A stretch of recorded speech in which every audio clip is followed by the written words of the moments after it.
Hello, everyone. Today we have one of our interviews to give a success story for all of our students and colleagues uh, about how someone who are coming from developing country or who are represent underrepresented group in Europe, but this person succeeded to find a way to contribute and make impact to our society. Today, actually, we have Islam Elbahnasy. Uh, he will tell us his story, of course, but I would like actually to highlight before he start to going to tell us his story, to highlight why Islam is important for us to present as a success story here. Actually, Islam, as we will know in a couple of minutes, that he is coming from under or developing country, I think from Egypt, Islam, and he succeeded to find his way in Europe. But also, Islam is working with green energy in a company that work with green energy, and this is a good message or a good example to show that people who are coming from developing country or from low income country, um, they have knowledge enough to help Europe and to help developing country to find a way to face the challenge that we have. So welcome, Islam, for the interview. Thank And you. Thank you, Tamer. I would like to It's start. Yeah, please. I would like to start with one very short question about your background. So, from where you are coming and what you are doing now in Europe. yes. Yeah. Originally, as you have stated earlier, I'm from Egypt. I have studied in Cairo universities in late 90s and have my bachelor from there, mainly for aerospace engineering, which I have spent a couple of years working in this field. And I have moved to Europe since in 2008, where I moved to Europe in the using the academic track in the beginning for PhD aspect, where I was having a fellowship supported by the EU fund, which was a framework for Marie Curie framework. And there I was introduced to different aspects of applications, focused in the beginning in the aerospace and automotive application. And later on, I was been amazed with the capabilities of and the growing business in the renewable energy and green transition in Europe, where I have started to work in that since the late 2009. And my PhD also was focused in this renewable energy and optimization of the systems. Currently, I am a program manager for the research and development of new control and dynamic models for this offshore and the floating wind turbines in a company called Vestas Wind System, which is the biggest producer and having the biggest volume of installation of renewable energy in the world currently. Yeah. In the world in general. Yeah, Vestas is number one in the world, and this is the position she was holding at least for the last 10 years, on and off for a couple of years, but this is the sustainable position of Vestas. It's a Danish company originally, located headquartered in a city called Aarhus in the west of Denmark, where I'm working mainly, and I live nearby the city. And before that, I was working in a Siemens wind power, also as things, and I was also head of some competence center focusing the renewable energy development. And this was my track record in the wind energy since late 2009. Yeah. Okay. So now your position is head of the research in this company in VC. In the field of control and dynamic modeling and analysis of the turbines. So wind turbine. Yeah, we can say that it's not low rank position or so. It's sort of high position in the company. I would say, yeah, the company is quite huge. It's a kind of flat structure, but I'm responsible for some leadership aspect of this in this field of research. But it's not a pure research. It's not a university academic level, but it's just more industrial, tailored based on the market need and what we see as a crucial to gaining new technologies to have a sustainable business model, and on top of that also to having endeavor new market and seeing what is really needed by society and what is needed by the market in order to having this the green energy going in principle going into some competitive space in the cost aspect and also in the installation services and the whole value chain. Actually, maybe at the end of our interview, I will touch this Yeah. component about the green energy, Mm. because as you see now in Europe and in worldwide, we are start to go to boiling earth, so everything is just very hot, Yeah. Yeah. and this is because of this environmental Global impact warming. and global warming. Yeah. So I have some questions in my mind regarding Mm. this thing. So we can discuss this later. We will But get to that. before, Yeah. yeah, but before that, I would like to, during your journey from Egypt to here, Mm. did you face sort of discrimination or how you get integrated into society? Do you think this is easy to be integrated in society? You are coming from different culture completely. Mhm. And then you succeeded within 15 years or so, from 2008 to now, sort Yeah. of It's 15 years. almost, yeah. Yeah. You succeed to get a good position in one of the leading company. Mm. So how you make this? How you manage this? Yeah, it's one of the things I always tell the people who is willing to move to Europe, that we don't deal with Europe or the Western culture as one thing. Europe is huge, culture is different, it's scattered.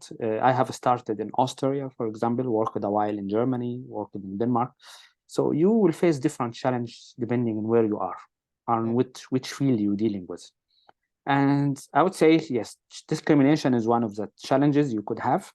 And discrimination could have multiple level. It could be a state level discrimination. Some places I have said, like the government is already driven by the right wing, which mm, they making some laws and some rules which mainly targeting the European people and non-European people to make their life not that easy.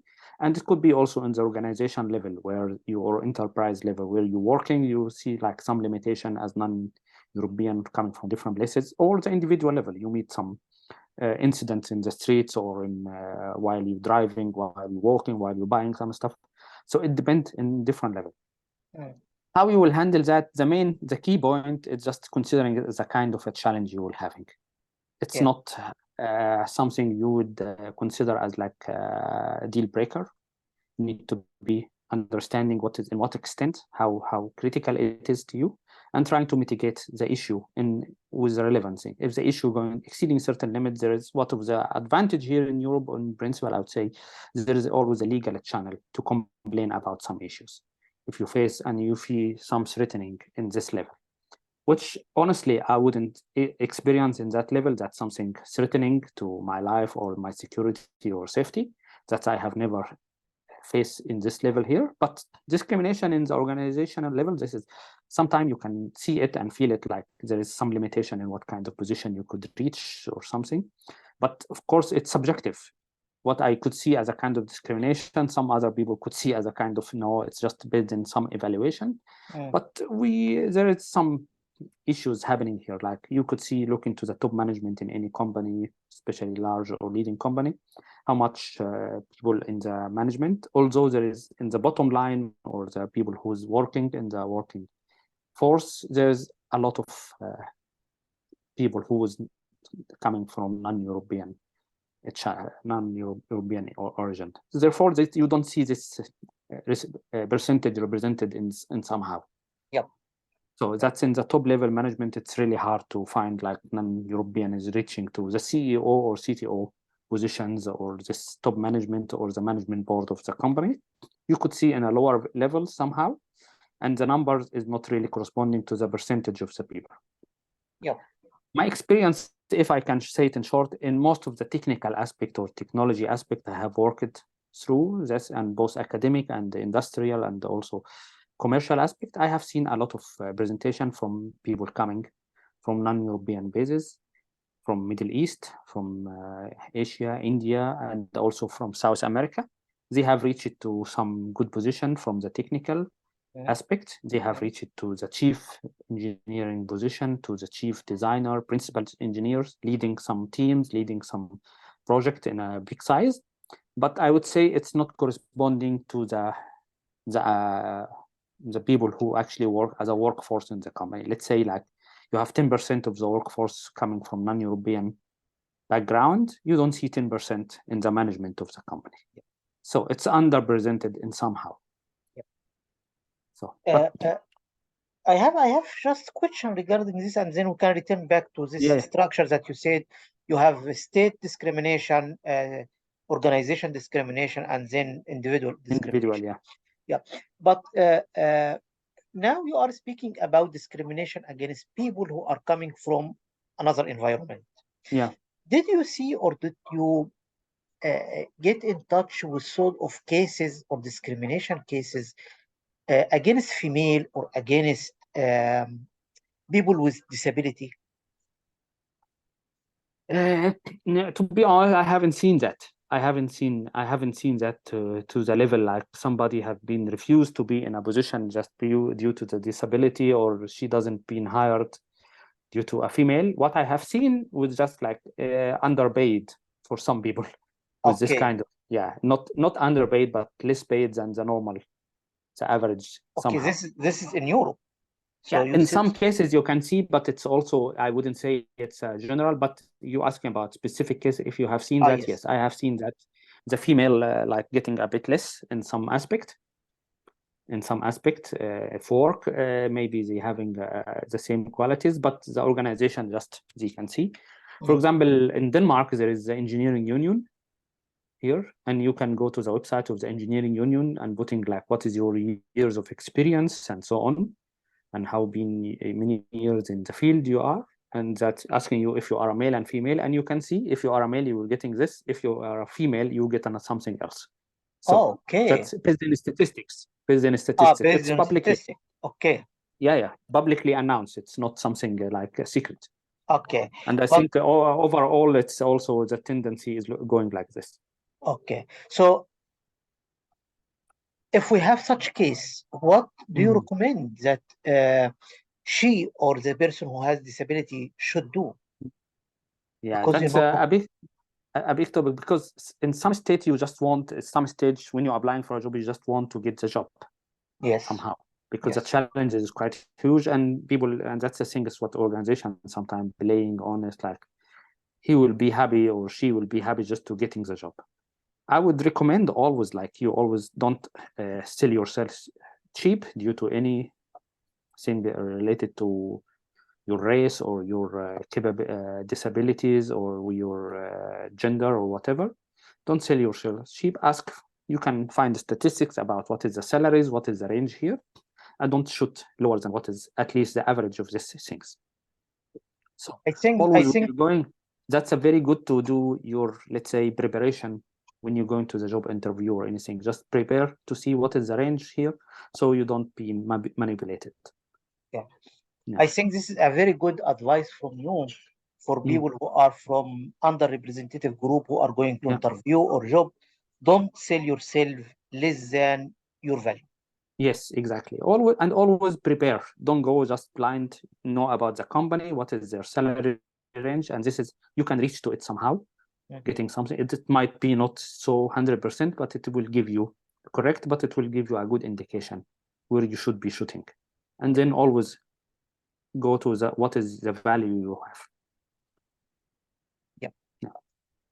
So if we return back to the point that you highlighted about this 3 levels of discrimination, I think maybe we can leave the state discrimination because it's a bit higher level than us. It's need to, as you said, it's actually this is part of society, and society go for election to get the right wing or the right party or the left party, and as a result, the government start to go to right or to left.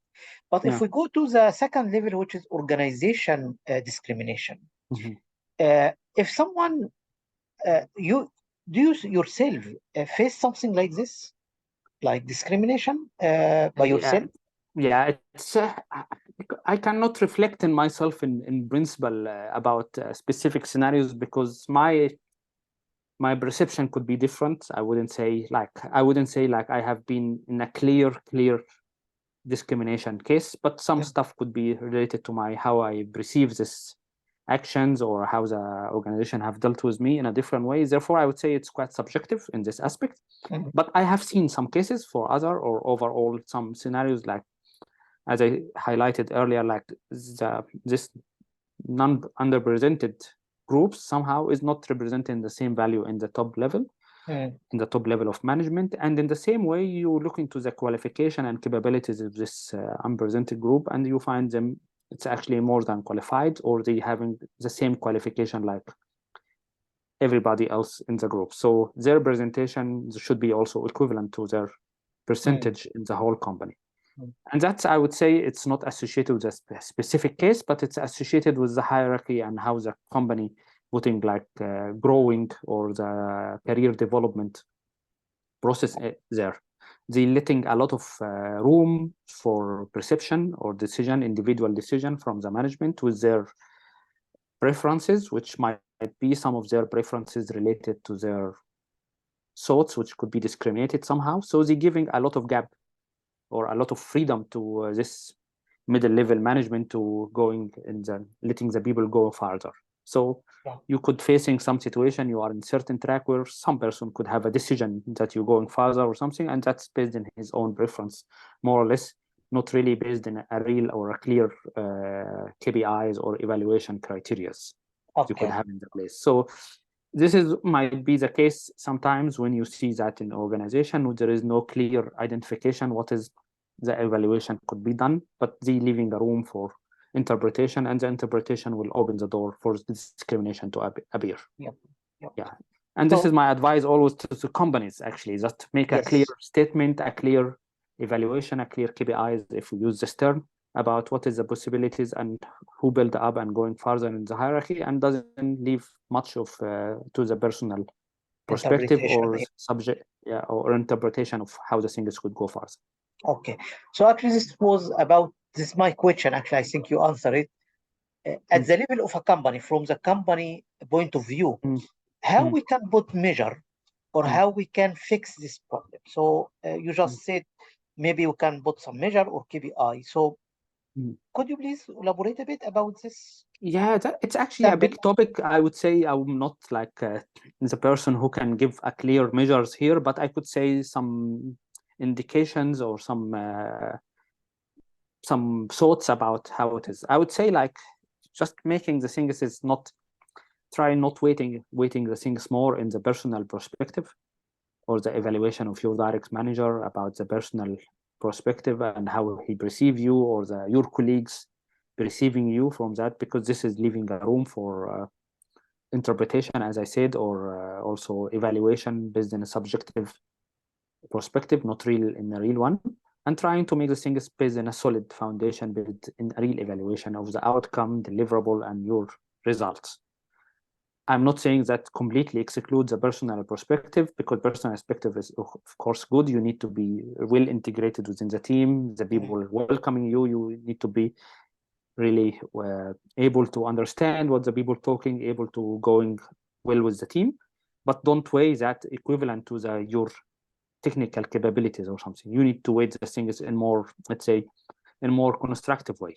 So if there is some talent, regardless what is the background or what is their other aspect in there, this talent need to go farther or growing farther in the company, regardless of this personal perspective of the team or the people there. So this can be reduced a bit. What I have seen now, there is this personal communication or integrity within the team sometimes could be a major factor that you cannot go farther in the hierarchy, because somehow some interpretation or some perspective or perceiving of your personality within the team or your culture or your habit or your look or whatever, this gender or background could be different from what is the team is actually leaning for, and this could give like bad let's say bad evaluation to you, and then you cannot go further based on that. From the point of view of the person who discriminated, what you are suggesting? So if I am working in a company and I feel that I am qualified and applied for a higher job position, and I feel the discrimination, what do you recommend? Should I do? Should I just stay as it is. Don't claim my right. No, I think you need to claim your right. You need to speak out here. It's what is also I notice about Europe. It's like nobody. You don't expect somebody to asking in your behalf if you're right. Speak on your behavior. Yes. So you should behave and asking for your right by yourself. And also one advantage I would say to Europe, there's always some legal channel or some clear process if you face any discrimination or some mistreat or something. You need to follow all the legal aspects and then seeing what is the reaction or how the thing is going. And you need also to be clear about yourself. Is it you take this action based on your own subjective or it's a clear discrimination against you? Of course. Sometimes due to the different culture, we might perceive the things in a different way. Yes. You need to understand it. But after a while, you will understand the difference. I'm getting that. But if you're still feeling the same, you need to escalate the things and follow the legal tracks. Every single organization I worked with or I have been with, they always have a track to report such claims and saying what is the claim, and you have the full right to follow up where is the progress here. And if you felt like the organization doesn't give reaction to what you have asked for, or doesn't react well to what you asked for, or doesn't take the things in the measure you expect, and doesn't give you back a feedback which you thought will be the right for you, then you actually can escalate all the way. And if finally you find this is no way, then it's a time to searching for another job.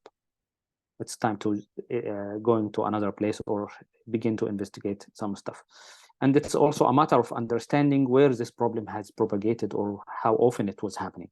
Is it one-time thing or it's repeated? Is it something you can notice from a single person in the team and you can frame it in this way, or it's just in all from level the team, of the team, yeah, the team, okay. all of the team, the management, and so on. So depending on how you perceive these things, but regardless, I would say bottom line, if you feel like any discrimination or something, you evaluated by your perception and you're aware this is a clear discrimination or a clear racist behavior toward you, then you need to escalate it, follow the legal process to do that.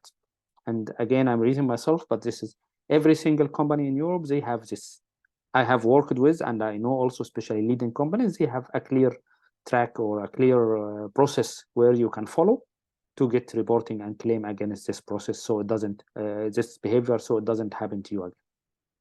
Okay, so you suggest we can say three level of things. First of things to analyze the situation. Is it really discrimination or it just something happened because you are really unqualified for this position? And then it's dependent. You can, normally when we are apply for a position, you get a feeling that this I'm is the fit best for one me. for I am this. the best one. And then when you apply, you say, yeah, but I am the best, and they discriminate me. But in fact, no, it's you are not qualified for that. Yeah. So the person need to make good analysis for the situation, and then again, if this has happened only for once or happened several times, so it's just personal thing or just for everyone. And after that, you highlighted that we need to think about this culture difference. Maybe this happened because just culture difference between us and them. Yeah. And finally, if you are sure that it's discrimination, you go to the channel that can claim your right again, and you can get your right. And if we're talking, if you allow me to add, if we're talking about in this early process, like when you're applying for a job, there is sometimes if you in a country or a place where it's making very complicated to bringing non-European to work in the company will not state it clearly, but it will be much easier for them to just hire locals. Not because they are discriminated or something, but because the process associated with bringing non-European becoming really complex and really complicated, time-consuming and financially consuming. And also, if I put myself in their shoes, it might be also the outcome might be not really 100% clear. Okay. So sometimes because of the situation and the whole rules, and this is not only in Europe, also in US, we knew that it's a process very complicated now to bring non-European to work in any company. They have a limited number of, there's a quota every year. This is the amount of people can come from non-American bases, and the same for most of the countries in Europe now. Some countries is open for foreigner to work unlimited, and some companies just limit the process by making the process quite cumbersome and quite complicated and asking for so much approval, so much processes, so much documentation, so much, let's say, guarantee from the company to bring these persons, which make it so complex to the company to process further in that. So they also sometimes the company hand is tied. It's not out of discrimination, but just to avoid a lot of complication and a lot of processes they doesn't want to go through. Okay. Actually, I like this comment, Islam, because you actually link level 1 and level 2 of discrimination. Yeah. Sometimes level 2 do discrimination at the organization level, not because they are liking the discrimination, just because they are controlling from the government. Yes, and that's why I'm saying these three levels can link to each other. Okay. And then also in the organization level will also be linked to individual and certain behavior. Okay. So now we can go to the individual behavior. Yeah. behavior. Yeah. Yeah. I think all of the people who are from underrepresentative group living in Europe, they face at least one or two discrimination cases. Yes. Yes. Yeah. So what your suggestion if you are in public or if you are in public bus or so and something like this happened, what do you suggest to do? Yeah, it's different from one situation to another, you know. It's different from one, but I would say like you need to speak out. Doesn't show that you are afraid or fearing the situation. Just speak out. Unless the person you know is drunk or whatever, that's a critical situation. You need directly to reaching to the legal authorities about that. There is some threatening to you. But if it's in the matter of people discussing and you felt like the discussion going in a certain direction, speak up of your right and just saying out that I am not allowing this behavior or this way of talking. And people here in Europe also, as I said, don't expect somebody to speak in your behalf. But what also I could notice, like when you start to speak, people will get more courage to speak also with you. With you, okay. So first of all, if you take the action, people will follow and begin to support you in certain way. But if you keep silent, most of the people will just, okay, I will not be interfering to talk instead of him. So don't make the fear stopping you from speaking up or asking for your right.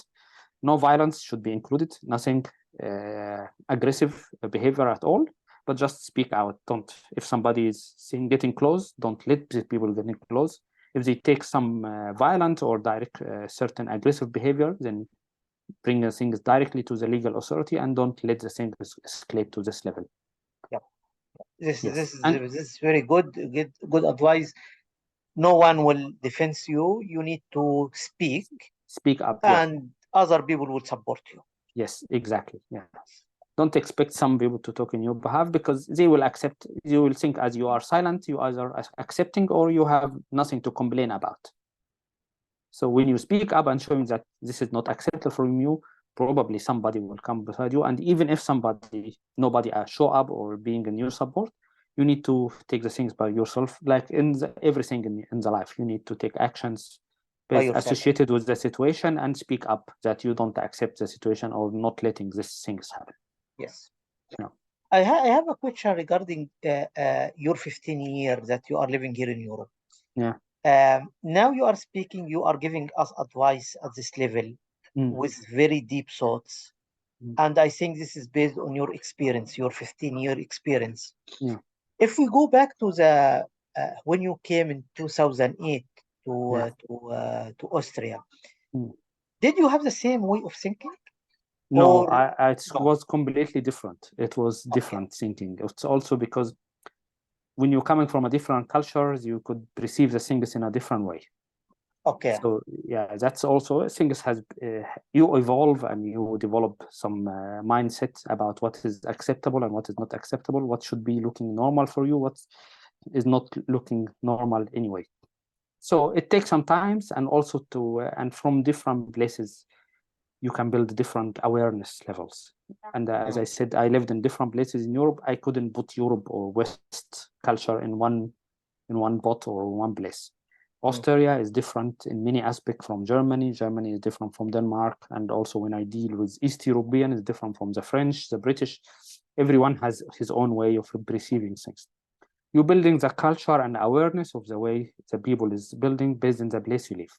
And of course, when you're coming, you have a challenge not only in the culture, but also in the work culture, how the people is spending their times, what is the type of expectation from your manager from you, what is the kind of behavior you need to have in the workplace.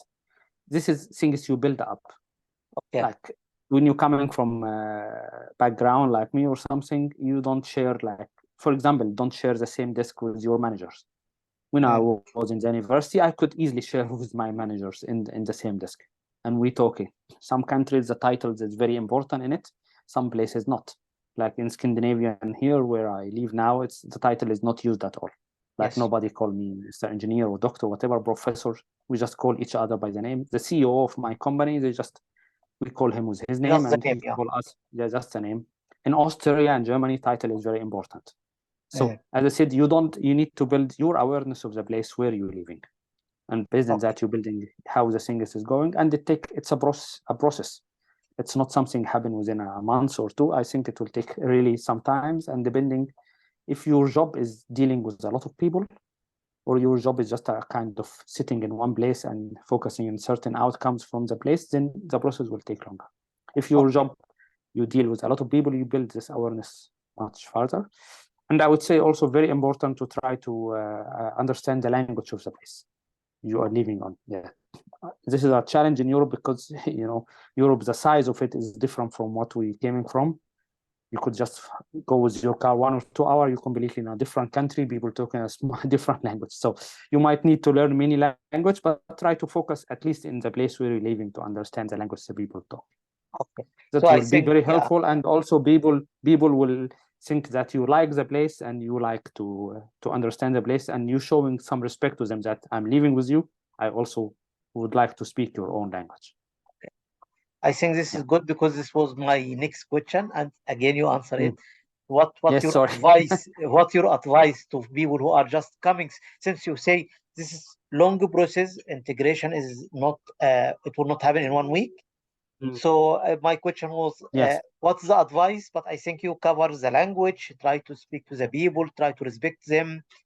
Do you recommend showing sort of your background? So, for example, inviting your colleagues to your home, for example, provide them with food, your food, or reflect on your culture. Do you think that something like this can be work?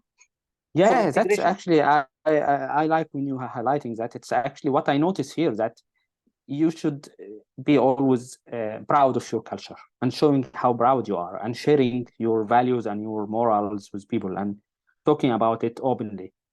And that is actually maybe some people will think this is not accepted here, but no, I have seen this is always received in a positive way. Being proud of your background and actually trying to be understanding your values and showing that you have a certain value and certain limitation was always received with respect. So always have, so don't change your names. I have seen some cases like this. Just keep your name and keep your values, your what you believe in as the right thing to do in here. What showing your culture, sharing it, like food, the clothes, the way you behaving, the way you talk, and so on. That's fine, and don't be afraid of your accent. It's okay. Everybody has an accent. It's okay. It's okay. So I would really support you in this advice, actually, and I think this is very good.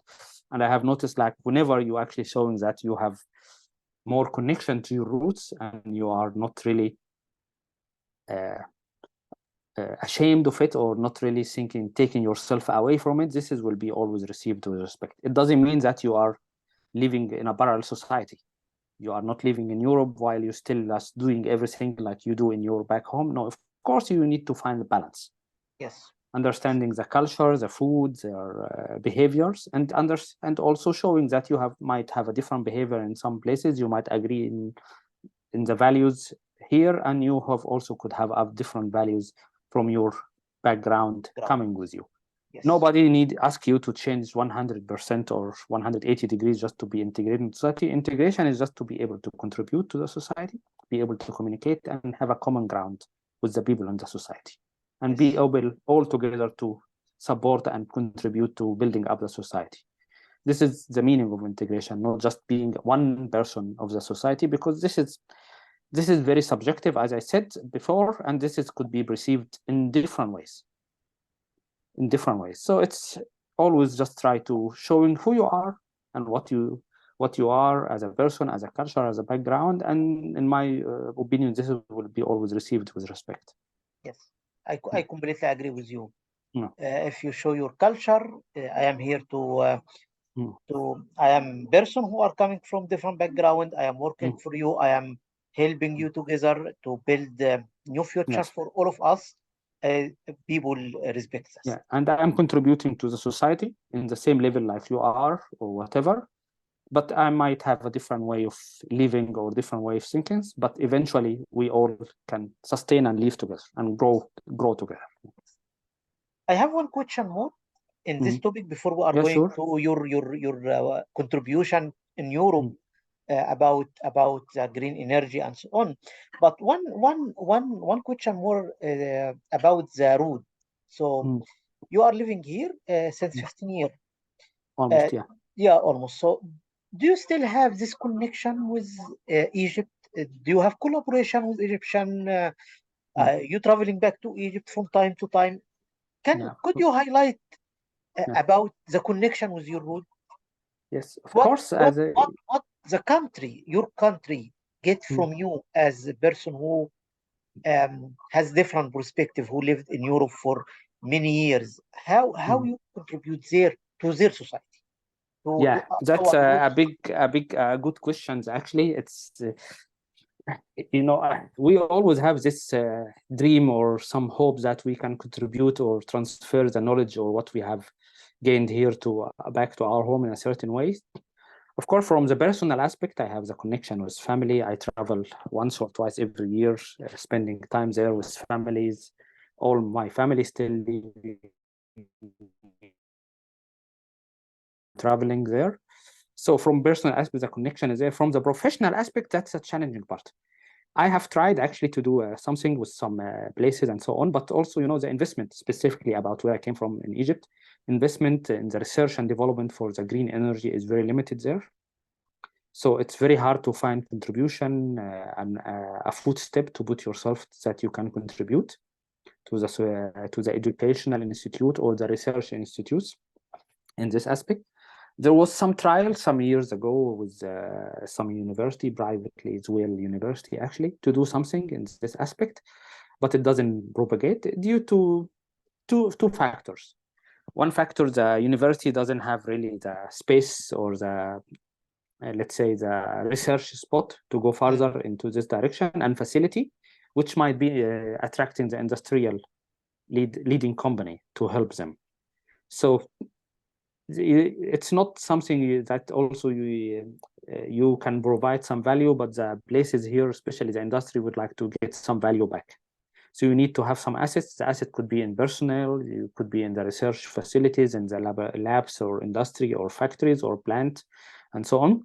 And this is a problem. The assets we have specifically, and I'm talking about where I came from, is quite limited. So this kind of cooperation was quite not visible in the period I have been here, but it's still, there is some hope, there is some potential, there is also might be some discussion going on now. I'm having with some universities or something, if we can just support in some research work or supporting people. But the only thing I will say is the connection. If people would like really to contribute to and having to the research in this field and going one step to begin also having the endeavor to coming to Europe and evolve and develop their career or their experience. And sometimes I'm able to help in that, and providing there is a possibility or some career possibilities or something within the organization. But this is feeding in the personal level. But for the country level, that's there is so many layers of complications there. Yeah. Political aspect, economical challenge, and so on to have this direct contribution. But it's all so far, it's all boiling down to the individual levels. Okay. Personnel who can just do some small activity or just coming here to take some knowledge and coming and going back to Egypt. But to build a sustainable framework of business development or research development. Unfortunately, that's not happening now. I hope this could happen, and I'm ready to support if this is any possibility to do that. Yeah. This is good because I think the main point here is not that you succeeded or not, but at least you tried. Yes. So Yeah. this is Of course, there is a lot of complication in back on uh, our home countries, but at least there is someone who are trying to push Yes, of toward course. this. Yes. Yes, and with this energy crisis we see globally and what is happening, I think there is a lot of potential to go in green energy and green transition, even for developed countries like our homes. But this is, of course, need some support because there is transition is a process. Yes. It's an investment, it's a planning, it's resources, it's a lot of things associated with it. It's Yes. not just something you could do within a day and night. Yes. So actually, by this, we are moving to the second part of the interview, which is about energy and what we have now. We are recording this video during the summer, so the temperature is over hot yes, everywhere. it's relatively higher than the average in this period of time. And climate change, and we need to go more toward the renewable energy and things like this. How, since you are an expert person in this field, from your point of view, do you think we are going in the right track?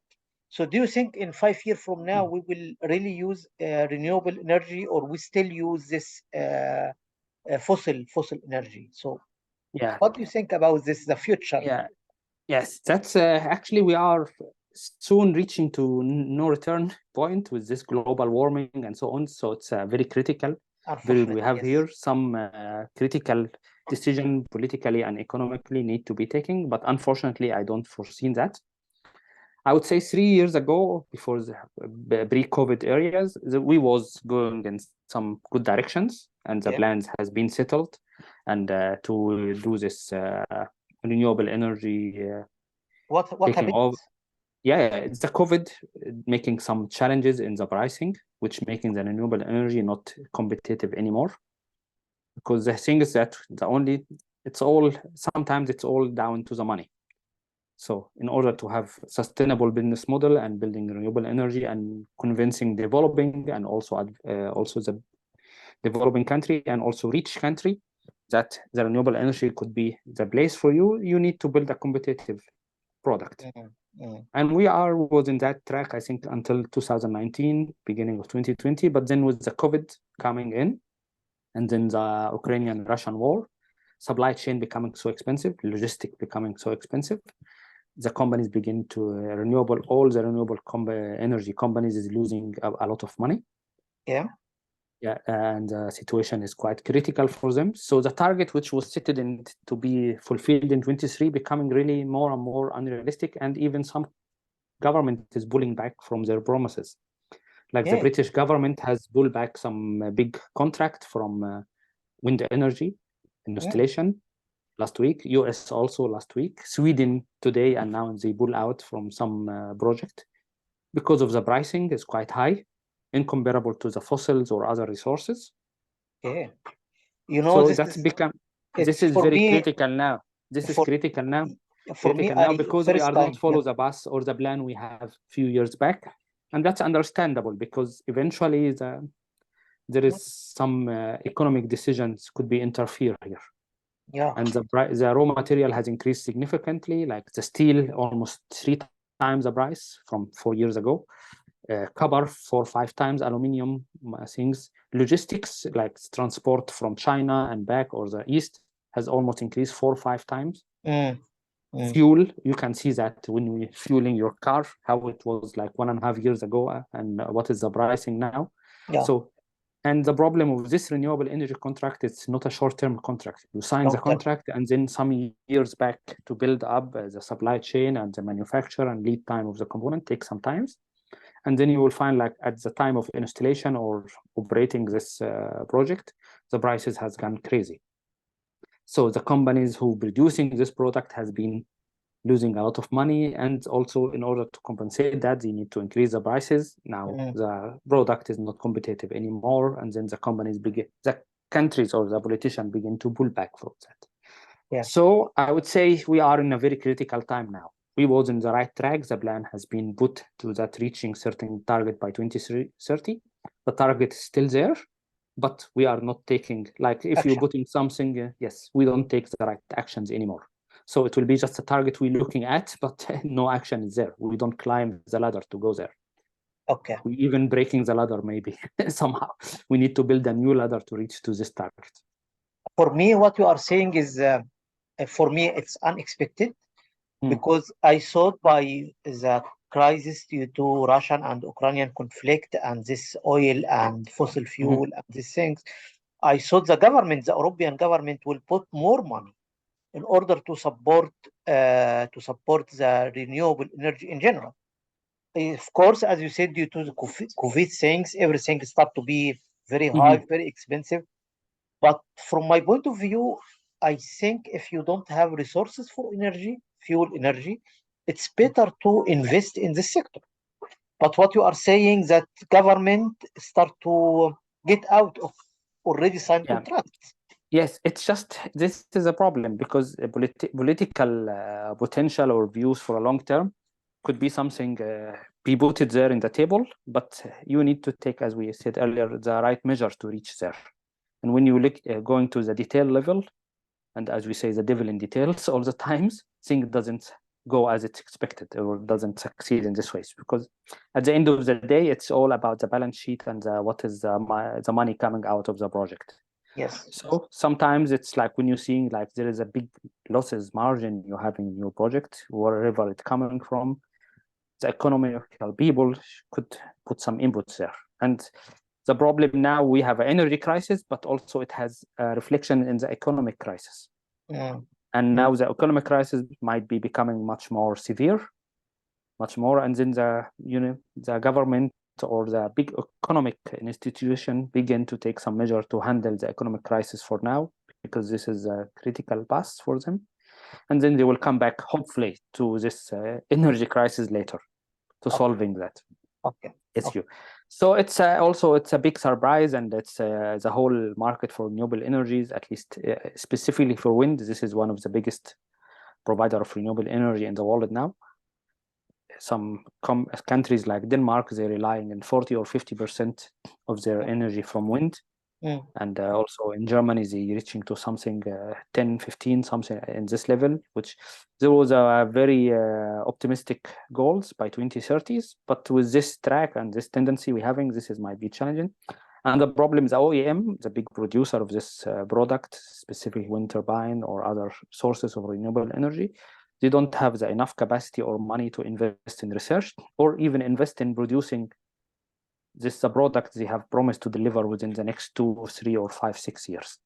So it's a bit critical. Yes, it's like you having, to make it short, it's you have a big order book and a lot of order is coming. You see it in the book, but you actually cannot realize or produce what is needed to that. So it's just a very critical point we're having now. And the global warming is appearing and so on. And some measures need to be taken, and it's always a question who is really willing to invest in that. And the problem, it's not a single country or a single government decision. It's all reflecting together. So it needs to be a global decision somehow, that in a global level, because for example, we cannot go in this direction if Russia doesn't approve or China doesn't approve. They keep using the fossils intensively, then the outcome will be nothing, because we live in the same place. It's you cut CO2 from here, but you produce it from there. So the leakage will be there. It's like you have a big pot and there is a hole. Regardless where is the hole, everything will leak. So that's how it is. We need to have it a global decision. So it's a critical point, and I see if we didn't manage to get back to the right track soon, sometimes I would say end of next year latest, then we will be like in very critical situation, not just from global warming, but also from the job ability and the research and development and investment in the whole field of renewable and green energy. Okay, so actually you are presenting now different different angle of the problem. The problem is not the global warming. The problem is not the government has this strange action, but the problem is that the resources that we have today, tomorrow, most probably will lose them. Yeah, this is a big issue. Yes, this is a big issue, and the associated workforce and the associated experience of people will also might be leaking. Yes. And you think, and some of the government begin even to go back to some solution which we solution which we think is just now we don't go, like even nuclear. Some government now in Europe begin to openly discussing, okay, maybe we should go back to have a nuclear plant again to provide energy, which something they have agreed like 15, 20 years ago that we Not need to to actually reduce as much as we can. And some countries even as closed all development in this field. Just using some nuclear plant for a while, but they have announced that within a certain time will close. But now it looks like they're opening up for this possibility again as just a way to cover the energy crisis. And in the meantime, they're looking more into the economic crisis. Yeah. Good. So by this, I would like to thank you very much, Islam, for very, very nice interview and insight. I promise you it will be like 15 minutes, but I think now we are almost 30, 35 minutes, something like this. Yeah. And you really give deep insight in both topics, the discrimination and diversity in society, integration in society, but also deep thoughts about green energy in general and our future with this climate change and so on. Thank you. It was also my pleasure to talk with you, Tamer, and I really interested the discussion and the topic you have brought up, and I really think that's a very good initiative going this direction and highlighting this kind of awareness of the problem we're having, and also making the people who are interested in going this field or research aware of the challenges we have. And I hope this gives some people some inspiration about how critical is the issues, and also inspiration that we need more people to focus and be interested in this field. I hope so. So this is the main aim of such interviews, to give sort of some inspiration for our students, our colleagues to think outside the box. Yes, thank you.